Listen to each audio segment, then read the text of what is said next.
On va pas quand même voter pour un traiteur illettré.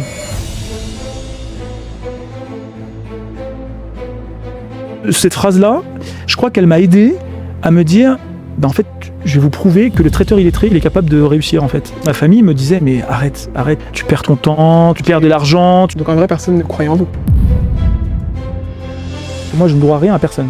Je dois à mes électeurs. D'accord. Je ne dois pas au gouvernement, je ne dois pas au président de la République. Je respecte, je soutiens le président de la République, je soutiens le gouvernement, mais c'est pas eux qui ont fait mon élection. Mon élection en 2017, tout le monde pensait que c'était un coup de chance. Enfin, je remontais dans ma voiture, j'étais en pleurs, quoi. C'était tellement émotionnellement, c'était violent. Et donc, en fait, le fait d'être réélu en 2023, en doublant en plus mon score, j'avais plus le syndrome de l'imposteur. Quand j'ai été baigné dans cette question de la protection de l'enfance et de l'enfance en danger, c'est des témoignages de gamins qui ont été violés toute leur vie par leur père, par leur oncle, et qui nous racontent ces histoires-là. Enfin, on n'est pas insensible. Et donc, moi, en plus, travaillant sur ces sujets-là, ça me retourne le bide à chaque fois, quoi. Je me suis dit, en fait, je comprends pourquoi ça bouge pas. Parce que si personne ne veut s'en occuper parce que ça rapporte pas de voix, forcément, on n'arrivera jamais à sauver la vie de ces gamins. Si on n'est plus ému par la détresse humaine, en fait, il faut arrêter de faire de la politique. Quel serait le pont entre la politique et les jeunes? D'où le podcast Au cœur des convictions. Parce qu'il y a vraiment une fracture finalement. Moi je pense que c'est l'engagement, encore une fois. Là on est à quelques mois des élections municipales. Et c'est ce moment-là qu'il va falloir peser. C'est à ce moment-là où il faut faire des projets, il faut avoir des revendications. C'est ça aussi, c'est l'engagement. Il faut s'engager et chacun s'engage avec ses convictions. Bonjour à tous et bienvenue dans Au cœur des convictions, un podcast où la politique s'efface, où on met en lumière l'être humain. Aujourd'hui, je suis très honorée d'avoir un invité au parcours très particulier, du 400 mètres haies au BTS hôtellerie à vice-président du Sénat. Bonjour Monsieur Iacovelli. Bonjour. Alors aujourd'hui, je suis très contente de vous avoir. On va parler un peu de votre parcours, de votre vie, de vos échecs, de vos réussites, de vos peurs. Et c'est justement pour pousser la jeunesse à s'engager dans la politique. Et du coup, on va commencer. On va commencer un peu par votre enfance. Racontez-nous un petit peu comment se passe votre enfance quand vous êtes jeune. Quels sont les rêves du petit Xavier? Qu'est-ce qui se passe quand vous êtes jeune? Alors il y a beaucoup de choses qui se passent quand on est jeune. C'est vrai. Moi je suis un enfant de la Cité Jardin de Suresnes. J'ai grandi à la Cité Jardin. J'habite toujours d'ailleurs dans le même quartier. Et donc je vais à l'école primaire dans ce quartier de la Cité Jardin de Suresnes. Et puis moi je passe ensuite, je j'étais pas un super bon élève. Alors autant en primaire c'était pas mal, autant après au collège c'était un peu plus compliqué, un peu perturbateur. Mais avec quand même, si on je me rappelle une anecdote sur, les dames de cantine, parce qu'on appelait ça les dames de cantine, À avant, l'époque. à l'époque, même si je suis pas complètement vieux, mais à l'époque on disait ça. Elles me disent maintenant que quand j'étais gamin, je leur disais à chaque fois que je voulais être maire de Suresnes. Et c'est quand même assez bizarre parce que du coup, j'en suis devenu élu, quelques années plus tard et mon engagement a commencé dans cette ville à Suresnes, en tant qu'élu municipal. Et donc je pense que peut-être que au fin fond de moi, j'avais cette envie de faire de la politique déjà tout petit. Et puis, ensuite je suis parti, après le collège, je suis parti à l'école hôtelière de Paris, où j'ai fait mon bac, et mon BTS. Ok, d'accord. Mais du coup, quand votre père est votre entraîneur, c'est ça? Ah oui, parce Ah bah que oui, ah oui, bah, et pas l'oublier. en fait, on arrive à Suresnes, moi je suis né à l'hôpital Foch de Suresnes, mais mes parents arrivent à Suresnes en fait, alors qu'ils étaient à Ville-d'Avray, au départ, puisque ma famille était issue de l'immigration italienne et était arrivée, à Ville-d'Avray. Et donc ils arrivent à Suresnes parce qu'en fait ils s'entraînent au stade Maurice Hubert de Suresnes, donc juste en face de la Cité Jardin. Et donc ils obtiennent un appartement, là-bas à la Cité. Et ma mère était, athlète, sur 800 mètres et mon père était athlète sur 400 mètres haies, puis entraîneur ensuite, entraîneur national. Et donc en fait, moi j'ai fait mes premiers pas sur le stade, de Suresnes, le stade d'athlétisme. Et donc tout petit, j'ai mis, les Baigner 2 dedans? pieds baigné dedans en fait, les 2 pieds dedans. Et toute ma famille, mes oncles, mes tantes, ont tous passé, pardon, sur le tartan de la piste de Suresnes, ouais. D'accord. Et c'est comment d'être fils d'un entraîneur? Est-ce qu'il y a une pression particulière? Parce qu'en général, on dit que c'est beaucoup plus compliqué mentalement. Ouais. Alors, moi, j'ai un père qui était mon entraîneur, qui était à la fois exigeant, mais plutôt bienveillant. Et donc, c'était juste difficile parce que je l'appelais jamais papa sur le stade, parce OK. que ça, c'était la honte. C'était impossible de l'appeler papa, donc je l'appelais Jeff. parce qu'il s'appelait OK. Jean-François et donc tout le monde l'appelait tous les athlètes l'appelaient, Jeff, donc du coup, je l'appelais comme ça. C'était le seul, vraiment moment où il y avait une distanciation, mais après, c'était, plutôt agréable, en fait. Moi, j'ai jamais eu de mauvais souvenirs d'avoir mon père qui a été mon entraîneur. Il était exigeant mais bienveillant et je crois que c'est ce qui en fait, il me traitait comme il a traité, en fait, ses autres athlètes, au même niveau, ni plus ni moins. Heu et heu et peut-être au fond de lui, peut-être une petite fierté que je fasse la même discipline que lui, sur le 400 mètres haies. Et je crois que pour moi, le moment le plus important dans ma carrière, c'est pas de battre mes records, c'est battre son record. En fait, le jour où Ah! j'ai battu son OK. record, je me suis dit: «Ah, c'est bien, tu as dépassé le Quand mètre». même. Et OK. donc je pense que ça a été effectivement, un moment, une fierté pour lui, je crois, Mmh. et puis pour moi, ça a été enfin, j'arrive à battre mon père, quoi. Waouh, OK, OK, c'est quand même dingue. Mais du coup, il y avait pas de gêne avec vos coéquipiers? C'est votre Non, père? non, C'est non, vraiment, il y a pas eu de, après il m'a entraîné pendant une longue période. Ensuite, il a arrêté, d'entraîner, et donc j'ai été entraîné par un autre entraîneur, mais non, il y a jamais eu de gêne. Quand lui était mon entraîneur, c'était plutôt fluide. OK. Donc du coup, là, vous êtes en sport-études, c'est ça? Non, non, j'étais pas en sport-études, je faisais mes études, à côté, mais je m'entraînais 5 fois par semaine, Ouais, ouais. le soir, en rentrant soit du collège, soit du lycée après. 5 fois par semaine? Ouais, c'était à peu près, entre 4 et 5 fois par semaine, on avait entraînement plus les compétitions le week-end. Et pourquoi l'hôtellerie alors? Pourquoi l'hôtellerie? Parce qu'en fait, moi, je voulais être journaliste sportif ou politologue, vous voyez? Donc à Ouais. l'époque, rien à voir, Rien à voir. mais sauf que j'étais très mauvais en français. Je faisais beaucoup de fautes d'orthographe et donc ma prof, principale, qui était ma prof de français en 3e, a refusé de me valider le passage en seconde générale, ce qui était du coup impossible pour faire, ensuite journaliste, des études littéraires pour faire journaliste.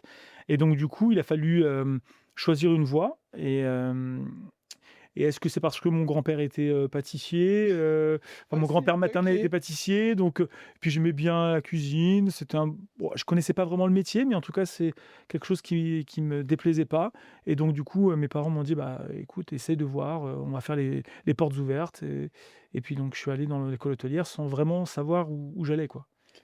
Et en fait, ça a été une vraie passion et une vraie révélation où j'ai eu pour le coup, j'étais bon élève, ce qui était rare chez moi, en tout cas toute la période du secondaire, et donc c'était, voilà, ça a été pour moi une révélation effectivement ce métier et puis c'est là où j'ai rencontré, mes meilleurs amis, j'ai rencontré mon D'accord. épouse, et Waouh, OK. donc voilà, ça a été vraiment un vrai bon moment. OK, j'ai hâte d'avoir le déclic de comment est-ce que vous passez de d'athlète à bêta-sellerie à sénateur, vraiment. Le dénouement, il est incroyable. Mais du coup, qu'est-ce que vous gardez un peu de cette expérience sportive et de ce passage en hôtellerie? Aujourd'hui, actuellement, en tant que sénateur?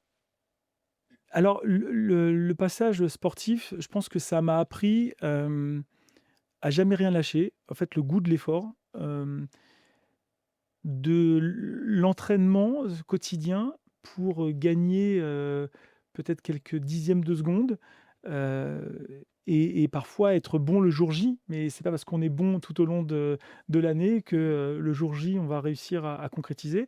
Et donc et puis cette adrénaline aussi, que j'ai ressentie après en politique, mais cette adrénaline que j'avais quand j'étais dans les starting blocks et en attendant, que le starter, Mmh. parte et donc on a l'impression de plus avoir de jambes, vous savez? Exactement. On a tellement de stress dans les jambes qu'on a l'impression de ne plus avoir de jambes et puis là, quand le starter, est parti, on se lâche et c'est la course et puis on est face à nous-mêmes, en fait. La Mmh. réalité, c'est qu'on on voilà, c'est la concrétisation, en fait, de mois et de mois d'entraînement et d'années d'entraînement Waouh. OK. donc voilà, moi, c'est vraiment plutôt le goût de l'effort, en fait, que j'ai retenu, et de ne jamais rien lâcher, ce que j'ai retenu de l'athlétisme. Et de l'hôtellerie? La rigueur. La D'accord. rigueur, parce que quand on a 15 ans, enfin, j'avais 15 ans et demi quand je suis arrivé à l'école hôtelière. Moi, j'avais plus l'habitude d'être en survêt, et casquette. J'arrive à l'école hôtelière où on me dit: «Il faut que tu mettes un costume, une cravate, des chaussures de ville, que tu sois bien rasé tous les jours». Bon, ça, je l'ai un peu perdu, bah, ouais, ça fait bizarre à 15 ans, en fait. Alors à 15 ans, on n'a pas beaucoup de barbe encore, mais on en a quand même un peu et puis c'est surtout de s'habiller en costume cravate tous les jours. Mmh. Et donc ouais, c'est la rigueur qu'on apprend, c'est un métier aussi qui est passionnant, c'est le métier aussi de servir les autres, l'excellence à la française et donc ouais, ça a été pour moi un moment, passionnant, et de découverte en fait de ce qu'était aussi un peu le patrimoine de notre pays, quoi. C'est dingue parce que j'ai l'impression que finalement toute votre vie vous a préparé à être, sénateur. C'est-à-dire qu'il y a la Ouais. détermination de l'athlétisme et il y a la rigueur en hôtellerie. C'est vrai que c'est particulier quand même. Oui, et puis en même temps, moi j'ai toujours voulu enfin j'ai toujours fait ce que je voulais faire. Enfin, tu vois? On m'a jamais contraint, en fait. D'accord. À partir du moment où, bon, l'athlétisme, je l'ai fait parce que moi j'étais baigné dedans depuis tout petit, donc c'était plutôt naturel, mais on m'a pas contraint à faire de l'athlétisme. C'était un choix. Hem, L'hôtellerie-restauration, c'était pas une contrainte, mais c'est parce que je voulais faire quelque chose, mais dans la suite de ma carrière, professionnelle, je suis revenu du coup à ce que je voulais faire, notamment la politique ou le sport. OK. Mais du coup, j'ai découvert quelque chose et j'ai aimé en fait ce métier. J'ai découvert l'école hôtelière, j'ai aimé ce métier et après j'ai décidé je me suis donné les moyens en fait de toujours faire ce que je voulais et j'ai jamais vraiment apprécié, l'autorité, j'avoue. Ah. Ce qui était un peu embêtant, c'était à la fois j'apprenais la rigueur et en même temps l'autorité était pour moi, un peu compliqué. Je voulais être mon propre chef, en fait. OK. Et c'est pour ça qu'à la sortie de mes études, de mon BTS, je suis parti d'abord travailler, à New York, au Sofitel de New York, à Times Square. Où j'ai appris un autre monde, vraiment, les États-Unis, New York, c'est quand même, quelque chose de particulier, surtout qu'on arrivait, c'était en 2001, donc en plein dans les attentats, Ouais, je de vois. New York, donc avec une situation économique, compliquée. Je devais rester 1 an, je suis resté que 6 mois et puis je suis revenu, au bout de 6 mois, en France, mais pour moi, il était hors de question que j'aille travailler chez un patron. Oui, à ce moment-là, vous avez quel âge? Je suis arrivé en 2002 en France, donc bah, j'avais 21 ans. 21 ans. À 21 ans et donc et je me dis: «Voilà, j'ai mon BTS, j'ai mon bac, j'ai mon BTS, j'ai pas de boulot, mais il faut que je fasse quelque chose de ma vie». Donc du coup, je me dis: «Bah, je vais monter ma société, en fait» et donc comme j'ai monté une société de fournisseurs, pardon, d'extra en restauration.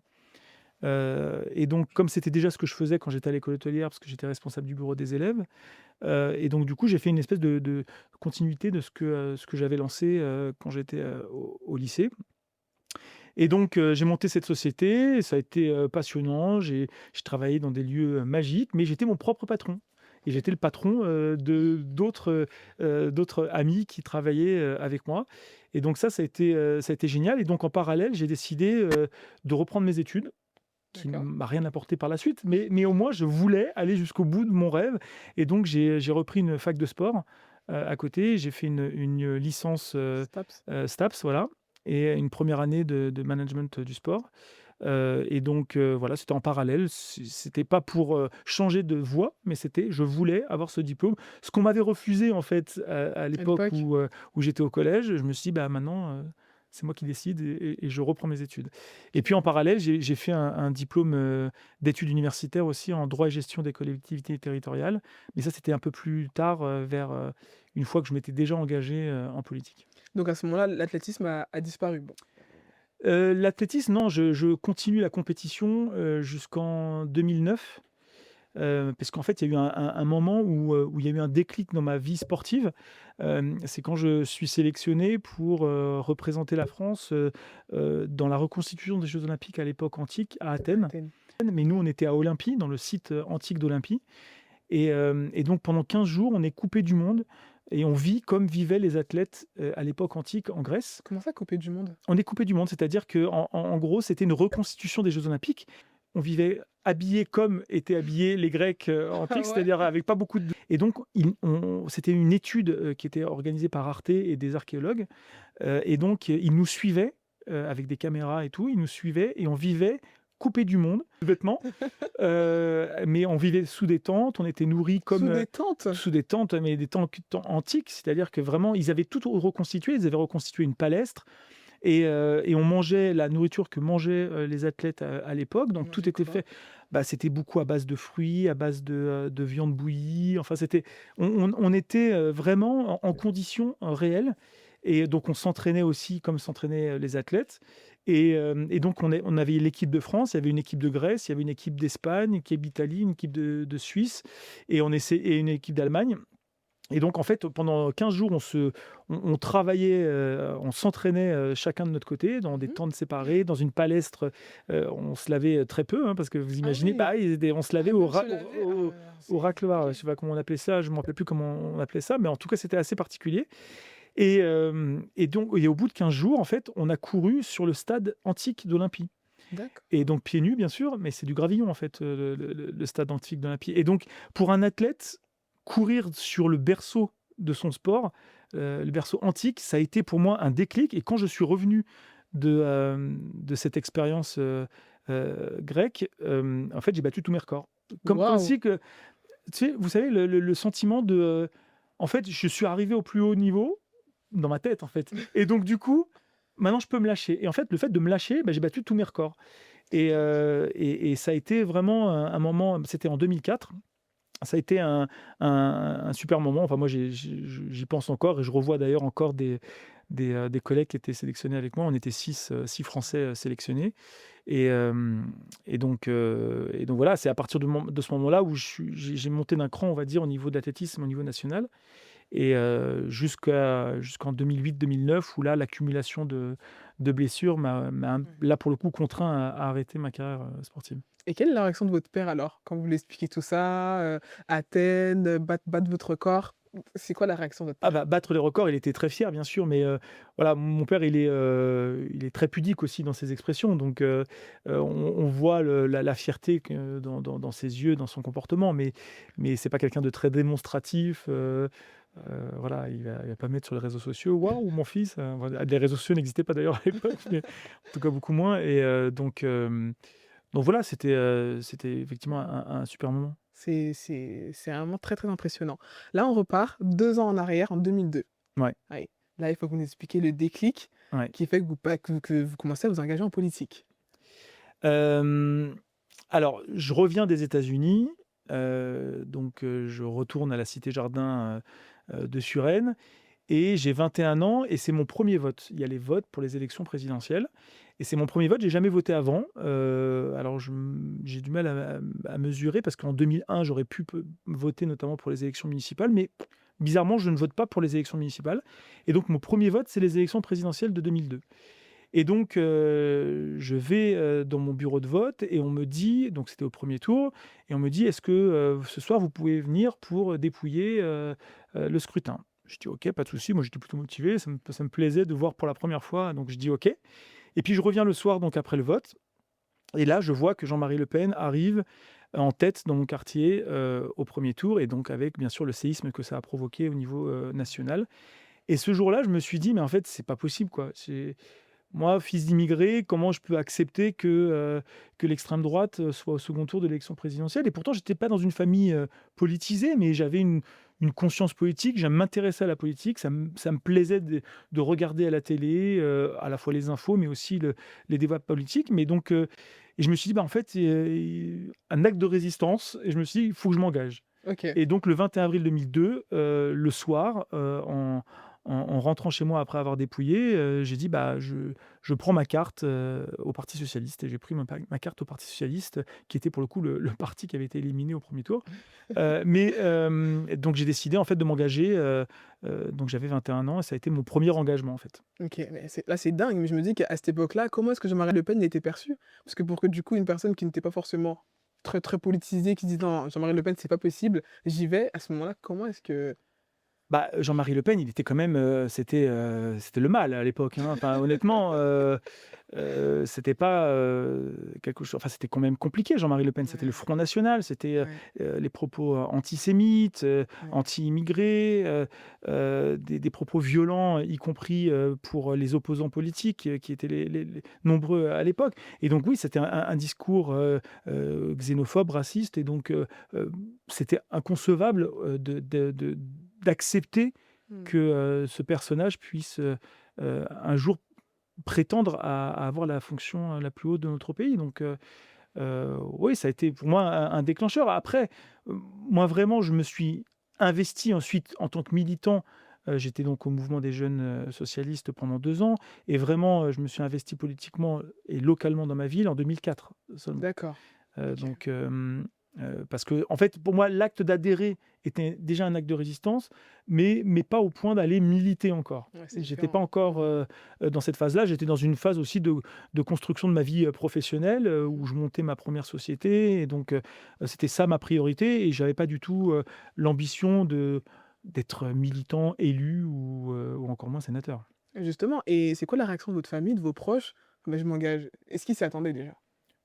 Non, ils s'y attendaient pas forcément, mais il y a pas eu de réaction négative, en fait, ils ont vu ça certainement comme, la réaction d'un jeune, vous savez quand on est jeune, Un peu cette fougue. on est un peu cette voilà, cette fougue, on est contre les extrêmes et donc on avait voilà, moi j'avais été manifester le 1er mai, le 2002 Ah justement, oui! sur lutter contre, l'extrême droite et donc et d'appeler du coup à voter, le président Chirac, alors que c'était pas ma sensibilité politique, de base. Et donc oui, moi mes parents m'ont plutôt accompagné. Alors accompagné, c'est pas vraiment le mot, c'est-à-dire qu'en tout cas, ils m'ont pas freiné.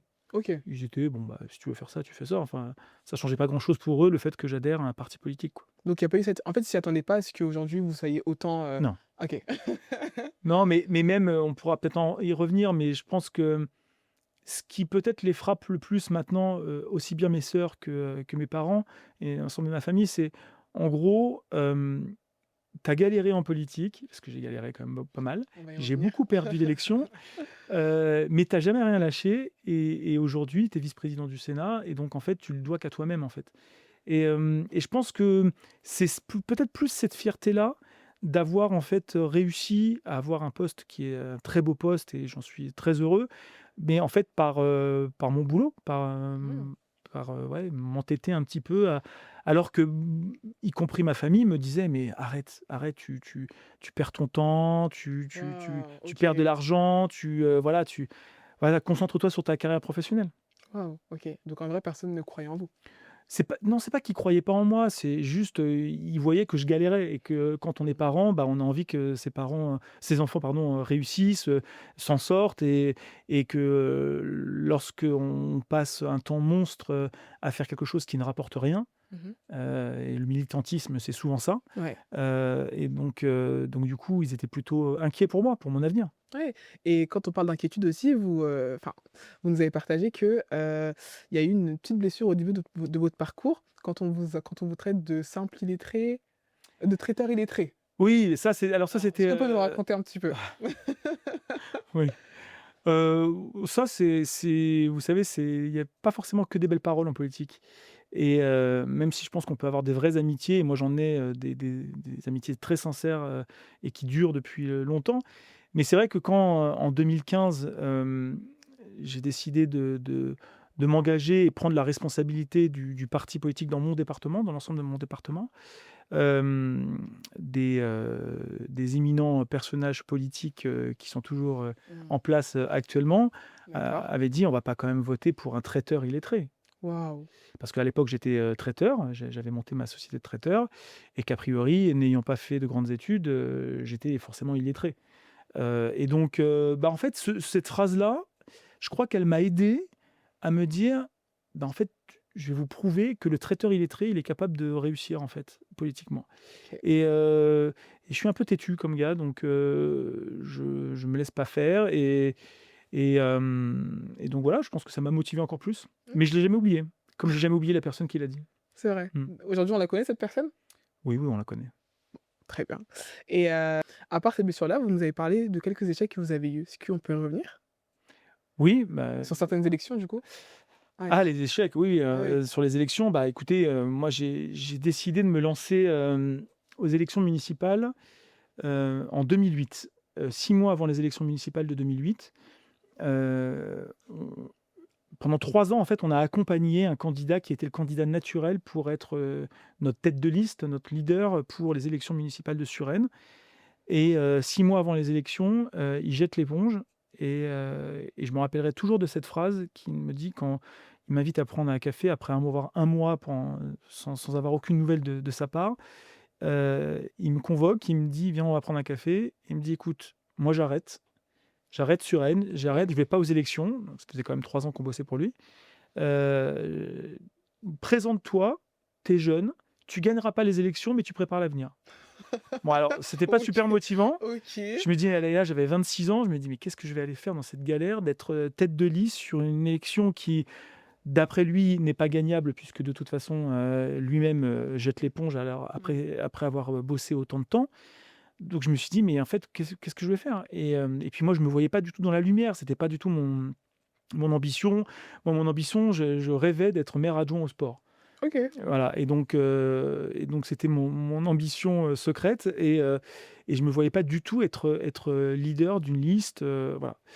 Et donc j'ai laissé passer, l'été, j'ai consulté beaucoup mes sœurs, mon épouse qui n'était pas mon épouse encore à l'époque, ma famille et tous m'ont dit et mes 2 grands-parents et je crois que mes 2 grands-pères pardon, qui pour moi ça a été aussi un élément important, dans ma vie, mon grand-père paternel et mon grand-père maternel. Les 2 m'ont dit, «Vas-y». Et donc en fait, comme j'avais, le quitus un peu de ma famille, je me suis dit: «Bon, bah, de toute façon, j'ai pas grand-chose à perdre, Ouais. allons-y». Mais, j'ai mis un certain nombre de conditions et moi, je voulais une liste qui ressemble, à ce que j'étais, issu du milieu associatif, plutôt, jeune, plutôt dynamique et donc j'ai fait une espèce de bande de potes, une bande d'amis, mais OK. de tous les âges, de tous les quartiers, de tous les âges et qui a été plutôt une belle dynamique et en fait, on a fait le meilleur score, depuis 25 ans, de mes prédécesseurs, en mettant, en ballotage, le maire, qui était là depuis, plus de 30 ans, à 200 voix d'écart Ah ouais. heu et donc ça a été pour moi, en fait, un élément, aussi assez important parce que ça a été aussi le début d'une aventure où je me suis dit: «Bah, en fin de compte, je suis pas si mauvais que ça, en fait et je suis capable de fédérer des gens et de travailler sur un projet municipal qui soit crédible au point que, bah, les Suresnois votent pour moi» et donc voilà, donc c'est pour ça que ça a été le début. 2008, ça a été vraiment le début de mon engagement d'élu, en fait. OK. OK, c'est Mais ça a été un échec, ça a été un ouais. échec. Mais en fait, ça a été un échec, mais je pense que qui m'a fait grandir. Mmh mh. Tout comme, les autres élections que j'ai pu perdre, aux élections municipales aussi en 2014 et 2020. Ça a été des échecs où j'ai appris, où j'ai fait des erreurs et que j'essaye de ne plus reproduire, maintenant. Et puis, il y a jusqu'en 2017 où en fait, personne ne s'attendait à ce que je sois élu, sénateur. Mais personne. Aïe. C'est-à-dire que, y compris, dans ma famille politique, heu, ils m'ont mis des bâtons dans les roues, assez fortement, en me donnant, par exemple, l'investiture et me donnant l'autorisation d'être candidat 20 jours avant l'élection. Waouh! Donc, autant vous dire que c'était un peu compliqué et hem et en fait, on n'a rien lâché et on a été chercher cette victoire qui a été arrachée sur le fil à 11 voix près. Et donc je suis devenu sénateur effectivement, en 2017, grâce à ça. Waouh, c'est dingue, vous avez un mental, mais d'acier.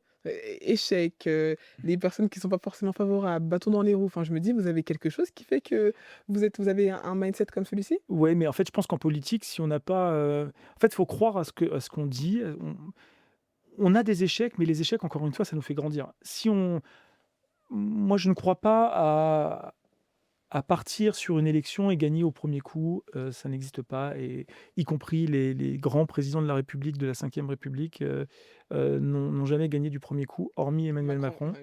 ouais, ouais. Mais sinon, c'était le seul. Les autres, ils ont tous, été, ils ont tous eu une expérience avec des échecs, avec des victoires, auparavant et donc voilà, moi, je pense que ça fait partie aussi de et honnêtement, si on n'a pas les épaules assez larges pour, heu, pour supporter, toutes ces parfois des éléments assez violents, Mmh mh. des reproches, y compris, des élus entre eux, mais aussi, des citoyens. Mmh. Quand je dis à chaque fois que, l'élu local, il doit être à portée d'engueulade, mais c'est ça, hein. En fait, les élus locaux, on est à portée d'engueulade et parfois à portée d'insulte aussi et donc OK. il faut qu'on puisse, accepter d'être à portée d'engueulade parce que ça fait partie du job. Il faut qu'on puisse y répondre, de façon, différente que ce qu'on peut recevoir, mais il faut l'accepter, en fait. Il faut l'accepter de ne pas faire l'unanimité. Il faut l'accepter d'avoir, des partisans et des opposants et les opposants parfois sont violents. Violents dans leurs paroles, je parle. Oh, OK. Mais par exemple, nous, la jeunesse aujourd'hui, quand on voit un peu la politique, on est un peu réticent. On se dit, «Voilà, c'est pas forcément fake, c'est pas forcément vrai, c'est voilà, c'est que de la façade». Du coup, comment est-ce que vous nous parlerez à nous en tant que jeunes, afin de pouvoir s'engager? Moi, je pense que, après c'est je ne sais pas si c'est, propre à moi ou propre à ma génération, d'élus, mais j'ai l'impression que, en fait, il faut parler vrai, faut dire les choses, quand on n'est pas d'accord. Moi, par exemple, je soutiens le gouvernement, mais quand je suis pas d'accord avec le gouvernement, je le dis. Parce que D'accord. je trouve que ça on est plus respecté quand on dit les choses, qu'on soit d'accord ou pas d'accord. Moi, si demain vous venez de me dire un truc et je vous dis: «Bah, en fait, vous avez peut-être raison, c'est peut-être votre vérité, mais moi je suis pas d'accord avec ce que vous dites». Pourquoi? Parce que et j'essaie d'argumenter. Bah, à la fin de la discussion, on sera pas d'accord, mais au moins vous respecterez le fait que je vous ai dit la vérité. Je vous ai dit que moi j'étais pas d'accord, je vous ai dit, je vous ai argumenté pourquoi je n'étais pas d'accord. Alors que si je vous avais dit: «Bah, oui effectivement, vous avez raison et je vais faire exactement ce que vous m'avez dit» et puis je suis une fois élu, je le fais pas parce que c'est pas mes convictions. Mmh. Bah, vous là, vous m'en voulez. Ouais. Vous m'en voudrez et parce que vous aurez raison. Parce que je vous ai pas respecté en ne vous disant pas la vérité et donc moi je pars du principe que il faut mieux dire quand on n'est pas d'accord, Mmh. plutôt que de dire qu'on est d'accord alors qu'on ne fera jamais les choses. Mais du coup, comment est-ce que quand un sénateur n'est pas d'accord avec les choix du gouvernement, comment ça se passe? Bah, on vote contre. OK. Tout simplement. Mais il y a On pas l'exprime, ou on s'abstient si vraiment c'est des sujets, mmh. qui peuvent être, plus, tendancieux, mais voilà, on s'abstient, on l'exprime ou on vote contre, le mandat d'un sénateur, c'est pas un mandat impératif, c'est-à-dire que moi je ne dois rien à personne.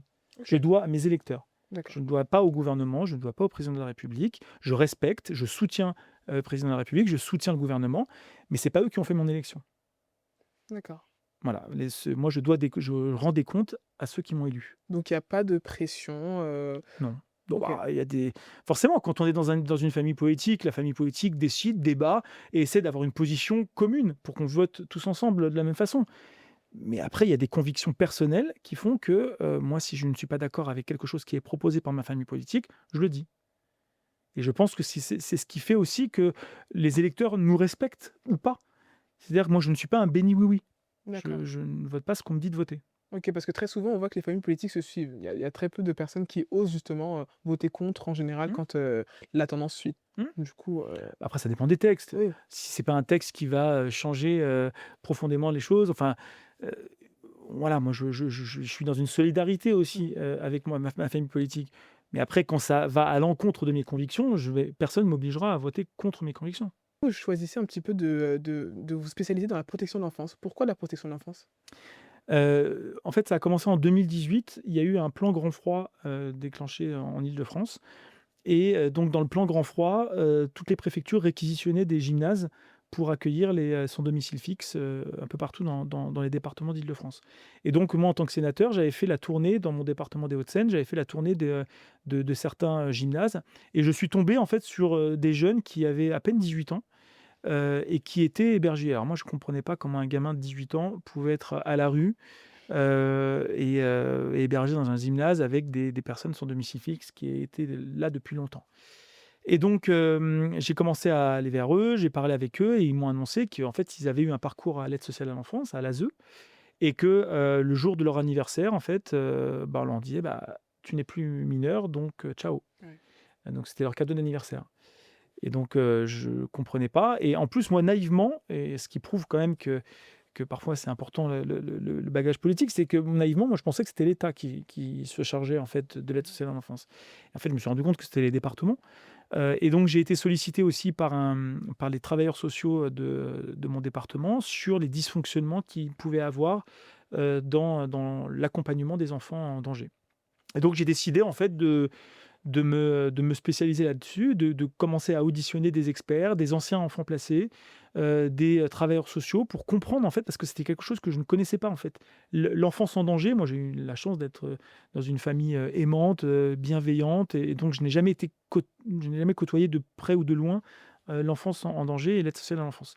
Et donc j'ai voulu comprendre et donc j'ai beaucoup auditionné. J'ai fait un tour de France, D'accord. de l'aide sociale à l'enfance et à partir de ce moment-là, je me suis dit: «Mais en fait, c'est un scandale dans un pays comme le nôtre, 5e ou 6e puissance, mondiale, on n'est pas capable de protéger, 400 000 enfants, qui sont en danger et donc j'ai décidé de consacrer mon mandat effectivement sur ces questions de l'enfance en général et des familles, également, et donc c'est pour ça que maintenant je travaille sur l'enfance, sur les familles et sur tous les droits familiaux et donc voilà, ça a été un peu le déclencheur, et puis la rencontre avec, Lies Loufoque qui est un ancien enfant placé, qui est un activiste, on va dire, de la protection de l'enfance, qui a écrit aussi un livre qui était l'enfant de personne. Et donc, voilà, il m'a raconté son parcours m'a vraiment touché. Et en faisant ce tour de France aussi de la protection de l'enfance, j'ai vu des situations heu, catastrophique. C'est-à-dire que, Ouais. enfin, je remontais dans ma voiture, j'étais en pleurs, quoi. C'était Waouh. tellement émotionnellement, c'était violent. Des gamins de 3 ans violés par leurs parents Waouh. et à qui on obligeait malgré tout de garder un contact familial avec ces enfants-là Mmh. et donc ces enfants qui n'étaient plus du tout adoptables parce que le lien familial était, maintenu. Donc voilà, j'ai continué à travailler sur ces questions, de protection de l'enfance jusqu'à maintenant et en fait, je le regrette pas parce que, pour le coup, souvent, je vais vous dire, c'est malheureux de vous dire ça, mais souvent, j'ai des collègues qui me disent: «Mais qu'est-ce que tu fais à travailler sur la protection de l'enfance? Ça Waouh. rapporte pas une seule voix» et c'est vrai, les enfants, ils votent pas et les parents des enfants placés, généralement, Mmh. c'est dans des milieux qui ne votent pas beaucoup et donc bah, ouais, mais je lui dis: «Mais moi, je fais pas de la politique juste pour intérêt. Enfin, je fais de la politique pour changer la vie des gens» et moi, quand j'ai été baigné dans cette question de la protection de l'enfance et de l'enfance en danger, je me suis dit: «Bah, en fait, je comprends pourquoi ça bouge pas. Parce que si personne ne veut s'en occuper parce que ça rapporte pas de voix, bah, forcément, on n'arrivera jamais à sauver Bah, la vie de ouais. ces gamins» et donc et c'est pour ça que je me suis engagé là-dedans et en fait, je le regrette pas parce que maintenant, c'est vrai que je suis considéré comme un des élus, sur ces sujets. On n'est pas beaucoup à s'engager sur ces sujets, mais je pense que c'est important qu'on puisse, prendre conscience, en fait, de la situation dans notre pays, pour l'enfance en danger. Waouh, et vous dites que c'est inconcevable qu'une puissance mondiale comme la France soit incapable de protéger 400 000 enfants. Mais selon vous, c'est dû à quoi? C'est dû, au fait que vous savez quand on avait, avant les années 80, il y avait la DAS, Mmh. et la DAS, donc c'était l'État qui gérait l'enfance en danger et ça a été une catastrophe. C'est d'ailleurs pour ça que quand on a fait les lois de décentralisation dans les années 80, on s'est dit: «Bon, bah, qui veut s'occuper de la protection de l'enfance? Personne? Bon allez, on les donne aux départements» et Ouais. en fait, l'État s'est déchargé sur les départements et sauf que le problème, c'est que les départements, on a 101 départements. Et donc, on a 101 politiques différentes de la protection de l'enfance. Donc, ça veut dire que d'un département à l'autre, C'est on n'a ingérable. pas Ouais. la même politique d'accueil et on n'a pas le même accès aux droits. Et donc, je pense que la première des problématiques, c'est justement l'accès aux droits de ces enfants. Et tant qu'on n'aura pas un cadre national, alors moi j'avais fait des propositions de loi pour recentraliser la protection de l'enfance, pour que ce soit l'État qui prenne en charge la protection de l'enfance et pas les départements. Mais je me suis fait attaqués de toutes parts par les Waouh! départements parce que vous vous rendez compte, on leur enlevait une compétence. Mais je ne sais pas si vous imaginez, la protection de l'enfance pour les départements, ça coûte 11 milliards par an. Mmh. 11 milliards pour 400 000 enfants. Je vous invite à faire le calcul. C'est pas du tout ce qu'on fait pour nos propres enfants. Ouais. D'accord? On fait beaucoup moins pour nos propres enfants et on met énormément d'argent, mais comme c'est départementalisé et qu'il y a aucune mutualisation, Mmh. et ben ça coûte excessivement cher. Mmh. Et donc il y a des dérives, il y a pas de normes d'encadrement et donc je pense qu'aujourd'hui, on a besoin on a besoin d'avoir une cohérence nationale, sur, la protection de l'enfance et c'est ça, c'est principalement le dysfonctionnement, la non-reconnaissance aussi des travailleurs sociaux, la non-reconnaissance de tous les gens qui travaillent pour protéger les enfants. C'est aussi un des problèmes, majeurs de ce milieu. Oh, c'est dingue, et sur le terrain un peu des Hauts-de-Seine, en général, vous êtes beaucoup au contact des jeunes, et qu'est-ce qui ressort souvent? Qu'est-ce que les jeunes des Hauts-de-Seine, bon, je suis une jeune des Hauts-de-Seine, Mmh. mais en général, qu'est-ce qu'ils attendent? Bah, déjà, ils attendent pas les politiques. Ouais, Voilà, ouais. clairement, ils nous attendent pas. Je suis pas sûr qu'ils croient encore en nous et c'est vraiment le problème. C'est pour ça que moi, je pense que tout part de l'échelon local. À l'échelon municipal, dans une association de quartier, auprès d'un candidat pour les élections municipales notamment. C'est comme ça qu'on arrive à fédérer et qu'on arrive à construire des projets, d'avenir. Et moi, c'est ce que j'essaye de faire dans ma ville à Suresnes, avec des jeunes de tous les quartiers, de tous les milieux, parce que moi je m'en fous Oui, de je vois ça, savoir, mais je suis sur les réseaux. mais en fait, je voudrais que ces jeunes se rendent compte que moi, j'ai commencé comme eux, en fait. J'ai commencé, gamin de la cité Jardin, sportif, pas vraiment beaucoup de diplômes, mais en fait, j'ai décidé un jour de m'engager, pour ma ville, avant tout pour ma ville, et puis, c'est ce qui a fait que j'ai progressé petit à petit et que je suis devenu, sénateur puis vice-président, et donc ça veut dire qu'on peut s'en sortir. Je pense que dans notre pays, il y a un vrai problème aussi, c'est qu'on ne valorise pas la réussite. En fait, la réussite, c'est mal, c'est honteux. L'argent, c'est mal, c'est honteux. Et en fait, il faut cacher quand on réussit.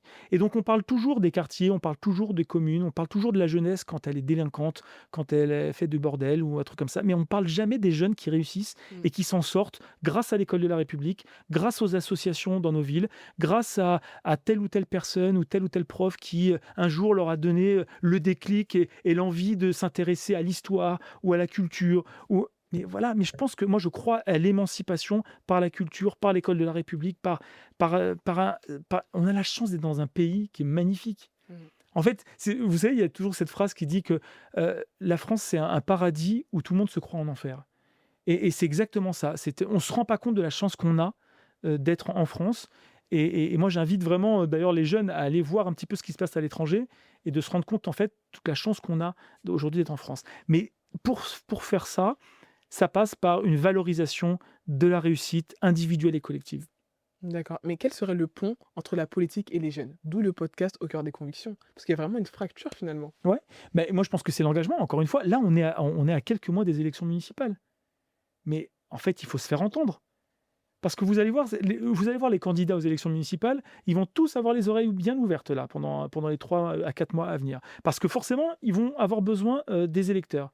Mais c'est ce moment-là qu'il va falloir peser. C'est à ce moment-là où il faut faire des projets, où il faut dire, faut avoir des revendications, dire que moi, ça ne me plaît pas, cette rue ou cette école n'est pas à la hauteur, de nos ambitions. Moi, je veux, ça ou enfin voilà, c'est ça aussi, c'est l'engagement. Il faut s'engager, et pour s'engager, et ben, en fait, il faut aller vers, ceux qui sont actuellement élus. Il faut aller vers les partis politiques, et les partis politiques, c'est pas un gros mot, en fait. S'engager dans un parti Ouais. politique, c'est pas un gros mot. Mmh. Quel que soit le parti politique, chacun s'engage avec ses convictions.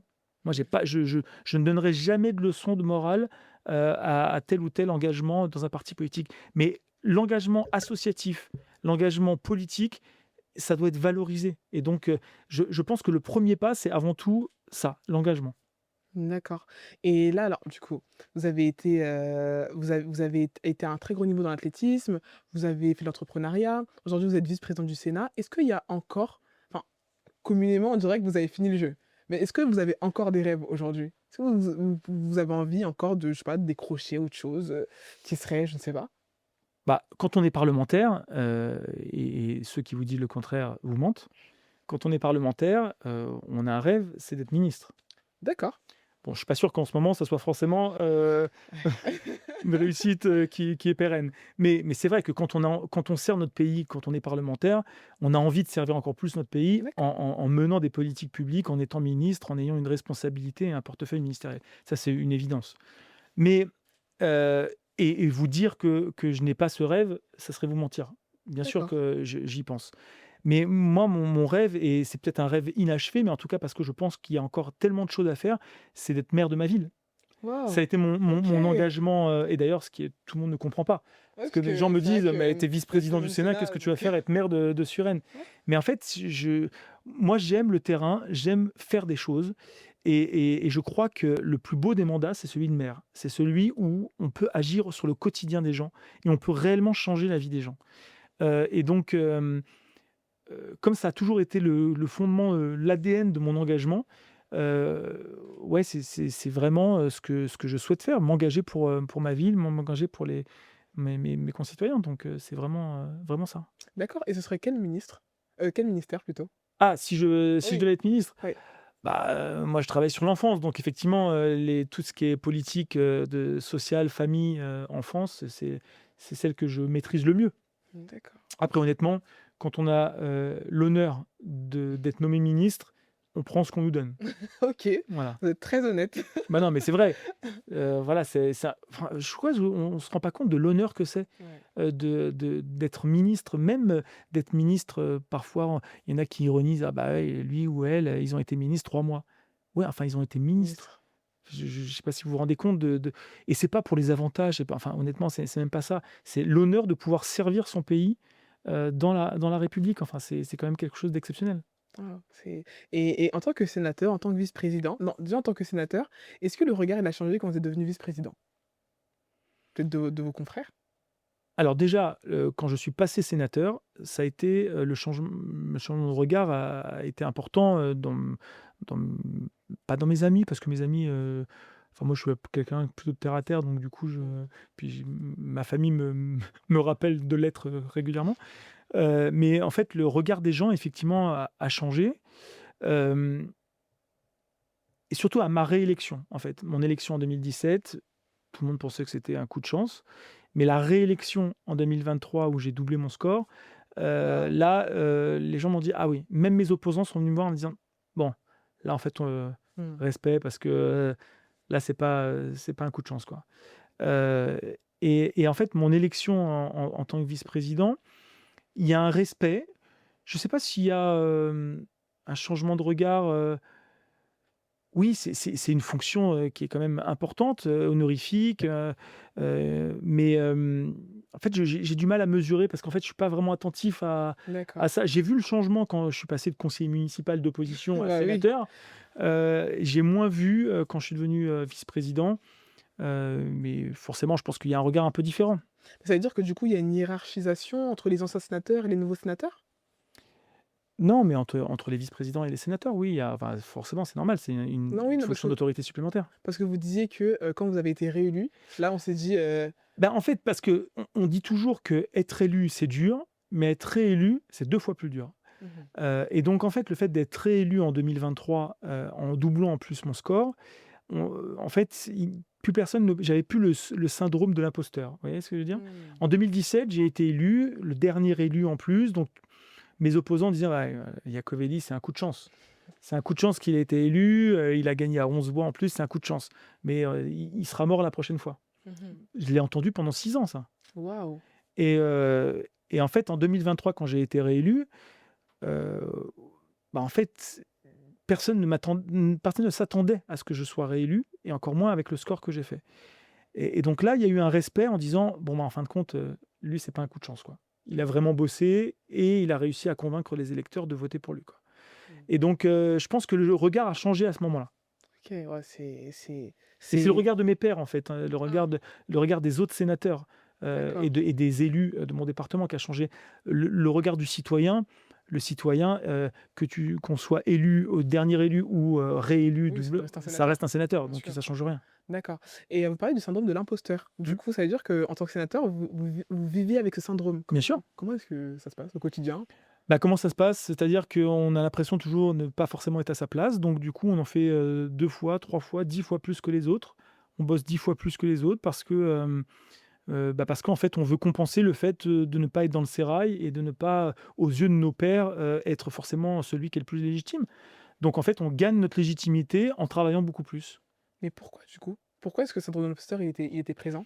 Je sais pas, vous savez, ce syndrome-là, il est là et ouais, voilà, il disparaît, il a un petit peu disparu en 2023. Mmh.